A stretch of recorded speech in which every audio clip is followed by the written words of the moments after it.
গোপালগঞ্জের রমজানের আগেও যেমন দাম ছিল এখনও তেমন দুই একটা পণ্যের দাম একটু বেড়েছে। বাড়লে সেইটা আমরা কিন্তু মেমো চেক করেছি। তারা কিন্তু ব্যবসায়ী যারা আছে তারা কিন্তু কেজি প্রতি 5 টাকা 10 টাকা লাভে তারা বিক্রি করছে। আমরা এই বাজারে তেমন কোনো অনিয়ম বা অসঙ্গতি কিছু দেখতে পাইনি।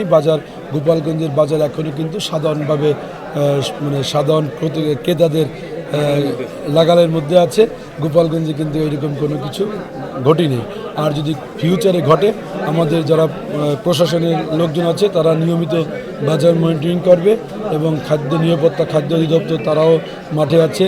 তারপর কৃষি বিপণন অধিদপ্তর তারাও মাঠে আছে। আমাদের এই গোপালগঞ্জের ম্যাজিস্ট্রেট উনি আছেন, এই সদর থানা ওসি আছে, সবাই আমরা খুবই অ্যালার্ট যে এই সরকারের আমলে এই গোপালগঞ্জে তথা সারা বাংলাদেশে কোনো সিন্ডিকেটের মাধ্যমে কোনো অসাধু ব্যবসায়ীরা যদি কোনো এক্সট্রা মুনাফা না নিতে পারে।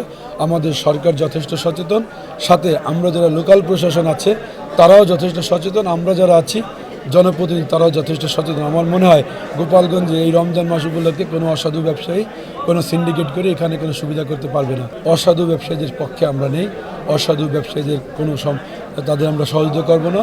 আমরা সব কিছু সাধারণ মানুষের সীমার মধ্যে রাখতে চাই।